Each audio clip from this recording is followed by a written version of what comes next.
আমি জানি বিজেপি সব জায়গায় বলে বেড়াচ্ছে চোর চোর চোর। তৃণমূলে সবাইকে চোর বলা উচিত হয়নি।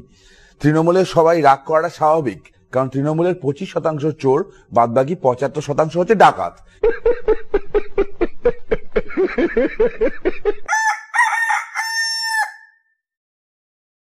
নমস্কার, আমি অভিজিৎ। আপনারা দেখছেন আমার ছোট্ট ইউটিউব চ্যানেল মেদিনীপুরের পোলা। তো আজকের ভিডিওতে প্রধানত আমরা এন্টারটেনমেন্ট করব, সেই সঙ্গে আজকের ভিডিওতে আমাদের রাজ্যের মাননীয়া, যাকে আমি খুব ভালোবেসে আবার ঠাকুমা বলি, তারই সঙ্গে তারই দলের কিছু দুর্নীতি নিয়ে কথা বলবো। সেই সঙ্গে 22 জানুয়ারি অযোধ্যায় রাম মন্দিরে যে রাম লালার প্রাণ প্রতিষ্ঠা হবে সেই নিয়েও কিছু কথা বলবো। তো চলুন ভিডিওটা শুরু করা যাক। চলো ভাই। আরে ঠাকুমা, বর্তমান সময়ে তো আপনার দলের বিভিন্ন নেতা কিংবা মন্ত্রীরা জেলের মধ্যে রয়েছে। যেমন ধরুন জ্যোতিপ্রিয় মল্লিক রেশন দুর্নীতির জন্য বর্তমান জেলের মধ্যে রয়েছে। পার্থ চট্টোপাধ্যায় তিনিও বর্তমানে শিক্ষাতে দুর্নীতির জন্য, চাকরিতে দুর্নীতির জন্য জেলের মধ্যে রয়েছে। আরো অনেক বিভিন্ন নেতারা মন্ত্রীরা আপনার জেলের মধ্যে রয়েছে। এমনকি শাহজাহান শেখ, তাকেও আবার পুলিশ, আপনার নেতা, তাকে খুঁজে বেড়াচ্ছে এখনো। তবে আবার কেউ কেউ বলছেন যে পুলিশ আসলে ওকে খুঁজছে নাকি ওকে সেভ করে রেখেছে সেটা বোঝা মুশকিল।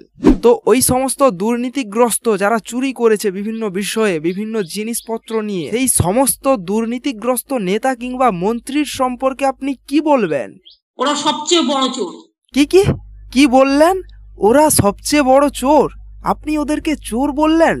ঠাকুমা, যেইটা বললেন ওইটা আরেকবার বলুন দেখি। ওরা সবচেয়ে বড় চোর, ওরা সবচেয়ে বড় চোর, ওরা সবচেয়ে বড় চোর।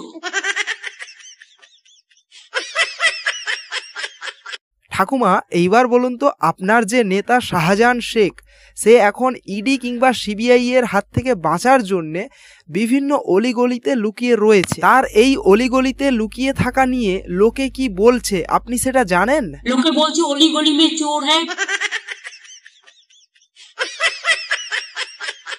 তো আপনার দলের যে সমস্ত নেতা কিংবা মন্ত্রীরা চুরিগ্রস্ত, বিভিন্ন দুর্নীতিগ্রস্ত, তাদেরকে আপনি কি বলবেন? বড় বড় ডাকাত।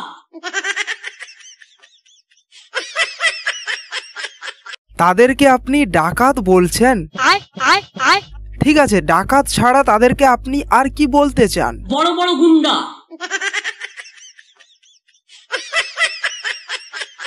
ও, তাহলে আপনার যে সমস্ত নেতারা দুর্নীতিগ্রস্ত, প্রচুর পরিমাণে দুর্নীতি করেছে, তারা বড় বড় ডাকাত, বড় বড় গুন্ডা, এই রকম ভাবে বলছেন তাদেরকে। ঠিক আছে, তাদের সম্পর্কে আর কি কিছু বলতে চান আপনি? বড় বড় ক্রিমিনাল।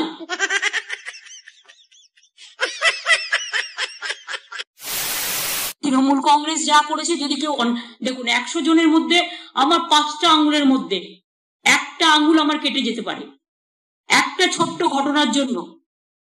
নিশ্চয়ই সবাই খারাপ নয়। মাননীয়া এখানে বললেন যে আমার 5টা আঙ্গুলের মধ্যে একটা আঙ্গুল কেটে যেতে পারে, অর্থাৎ একটা খুব ছোট্ট ঘটনার জন্যে নিশ্চয়ই সবাই খারাপ হয় না। আচ্ছা, আমাদের মতো সাধারণ মানুষদের এইটা খুব জানতে ইচ্ছে করে যে কোনটা ছোট ঘটনা। জ্যোতিপ্রিয় মল্লিক যে এত সাধারণ মানুষের রেশন দুর্নীতি করে, চুরি করে জেলের মধ্যে গেল, সেটা ছোট ঘটনা? নাকি পার্থ চট্টোপাধ্যায় এই যে চাকরি চুরি, শিক্ষাতে দুর্নীতি, এগুলো করে জেলের মধ্যে গেল, সেগুলো ছোট ঘটনা? আরও অনেক ঘটনা এরকম রয়েছে, চাকরিতে চুরি, শিক্ষাতে দুর্নীতি, প্লাস তোমার কেন্দ্রীয় সরকারের থেকে যে ঘর দেওয়া হয় সাধারণ মানুষকে, সেখানে দুর্নীতি, 100 দিনের যে কাজের টাকা, সেখানে দুর্নীতি। আচ্ছা, কোনটাকে তাহলে মাননীয়া খুব ছোট্ট ঘটনা বলতে পারেন? আমার তো সেটা জানা নেই। আর এই সমস্ত এত বড় বড় দুর্নীতিগুলো, এত ফ্ল্যাট থেকে, খাটের নিচ থেকে, বাড়ির থেকে কোটি কোটি টাকা উদ্ধার হওয়াকে যদি তিনি খুব ছোট্ট ঘটনা বলেন, তাহলে বড় ঘটনা তাহলে কোনগুলো আসলে? কোনটা ছোট ঘটনা, কোনটা বড় ঘটনা, সেটা মাপবার মতো মাপকাঠি বা ওই ধরনের কোনো স্কেল প্যারামিটার তো আমাদের কাছে নেই। মুখ্যমন্ত্রী নিজের মনের রঙে রাঙিয়ে কখন কোনটাকে ছোট বানিয়ে দেন সেটাও আমাদের জানা নেই। এই মুহূর্তে পশ্চিমবঙ্গের মানুষ দেখছে কিভাবে শাহজাহানকে জামাইয়া ধরে পুলিশ রেখে দিয়েছে। আজ পর্যন্ত আমার যদি কেউ বলেন আমি 1 পয়সা চায়ের দোকানে চা খেয়েছি, নিজে পয়সা দিইনি, আমি ছেড়ে দেবো। মা, আপনি ছেড়ে দেবেন? কি ছেড়ে দেবেন? কাকে ছেড়ে দেবেন? কোথায় বা ছেড়ে দেবেন? আমি যেদিন থেকে চিফ মিনিস্টার হয়েছে 1 পয়সা মাইনে নিই না। ভাতা নিই না, সরকারি গেস্ট হাউসে থাকলেও ভাড়া দিই, খাবার খরচ দিই।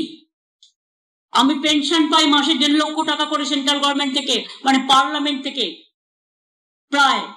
তার কারণ আমি 7 বারের এমপি। আমি 13 বছর 1 পয়সাও তুলিনি। যদি আমি এখানে ভাতা নিতাম আর যদি আমি পেনশনটা নিতাম, তাহলে মান্থলি 3.5 লক্ষ টাকার মতো হতো।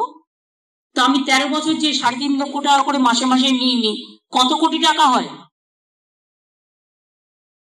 আমার কি চাই? হ্যাঁ, মাননীয় আমাদের গভর্নমেন্ট থেকে কিচ্ছু নেয় না, বেতন নেয় না, ভাতা নেয় না, কিছুই নেন না।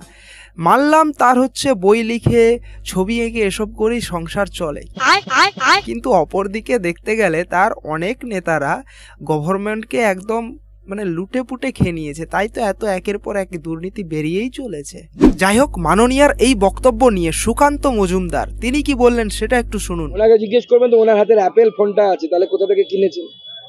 ভাতা যদি না দেন, বিনা পয়সায় কেউ দিয়েছে। আর এখনকার দিনে যদি কেউ বিনা পয়সায় দেয়, সে ধান্দা ছাড়া দেবে? ধান্দাটা কি মুখ্যমন্ত্রীকে বলতে বলুন? 100 দিনের কাজের গরিব লোকেদের টাকা দেয় না, লজ্জা করে না। ঘর তৈরির টাকা দেয় না, লজ্জা করে না।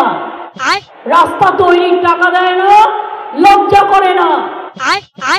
হ্যাঁ, কেন্দ্রীয় সরকার কিংবা বিজেপির লজ্জা নেই, কারণ তারা 100 দিনের কাজের টাকা দেয় না সাধারণ মানুষের, তারা রাস্তা তৈরির টাকা দেয় না, তারা ঘর তৈরির টাকা দেয় না, বিভিন্ন রকম টাকা তারা আটকে রেখেছে। কিন্তু আমার একটা কথা ভেবে খুবই অবাক লাগে যে আপনার যে সমস্ত নেতারা ওই সাধারণ মানুষের টাকা দুর্নীতি করে নিজের পকেটে ঢুকিয়েছে, সেই সমস্ত নেতাদেরকে এক ফোঁটা লজ্জা নেই? তারা সাধারণ মানুষের এত কষ্টের টাকা, 100 দিনের কাজের টাকাতে দুর্নীতি করেছে, কিংবা সাধারণ মানুষের রেশন সেগুলোতেও দুর্নীতি করেছে।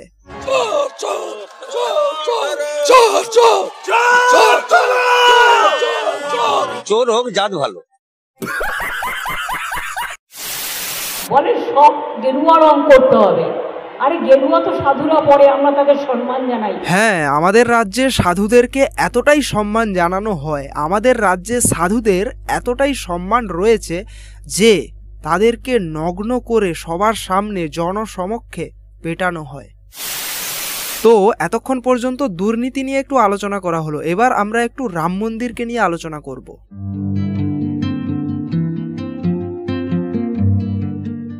আর দিনের হিসেব নয়, রাম মন্দিরের উদ্বোধনের কাউন্টডাউন এখন চলছে ঘন্টার হিসেবে। আর তার আগে এই নিয়ে বঙ্গ রাজনীতিতে তুঙ্গে উঠেছে টানাপোড়েন। বহু রকম চক্রান্ত চলছে যাতে মানুষ রাম মন্দিরের উদ্ঘাটনে সামিল হতে না পারে, আনন্দের প্রকাশ না ঘটাতে পারে। কোথাও রাম মন্দির নিয়ে কেউ বিরোধিতা করেনি, এই একমাত্র মুখ্যমন্ত্রী মমতা ব্যানার্জি। আরে ঠাকুমা শুভেন্দু অধিকারী তিনি কি বললেন শুনতে পেলেন তো? তিনি বলছেন যে কোথাও কেউ রাম মন্দির উদ্ঘাটন নিয়ে কোনো প্রকার বিরোধিতা করেনি, কেবলমাত্র আপনি এর বিরোধিতা করছেন। এত মিথ্যে কথা, বাপরে বাপ। সেই সঙ্গে শুভেন্দু অধিকারী তিনি এও বললেন যে 22 জানুয়ারি অর্থাৎ যেদিনকে রামলালার প্রাণ প্রতিষ্ঠা হবে, ওই দিনকে মাননীয়ও আমাদের রাজ্যে একটা ঐক্যতা মিছিল, যেটাকে হচ্ছে সংহতি মিছিল বা সম্প্রীতি মিছিল নামে একটা মিছিল রেখেছেন। তো ওই দিনকে যদি কোনো রাম ভক্তের ওপর, কোনো হিন্দুর ওপর যদি কোনো অত্যাচার হয়, তাহলে তার দায়িত্ব কিন্তু মাননীয়াকে নিতে হবে, এই কথাটা বললেন শুভেন্দু অধিকারী। তো তিনি কি বললেন সেটা শুনুন। রাজ্যে যদি 22 তারিখে কোথাও একটা সম্প্রীতি হানি বা হিন্দুদের উপর, রাম ভক্তদের উপর আক্রমণ ঘটে, একটাও যদি ঘটে, রামনবমীর ডালখোলা রিসড়া শ্রীরামপুরের মতো কোথাও যদি রাম ভক্তদের উপর আক্রমণ ঘটে, তার পূর্ণ দায়িত্ব মমতা ব্যানার্জির ঘাড়ে নিতে হবে।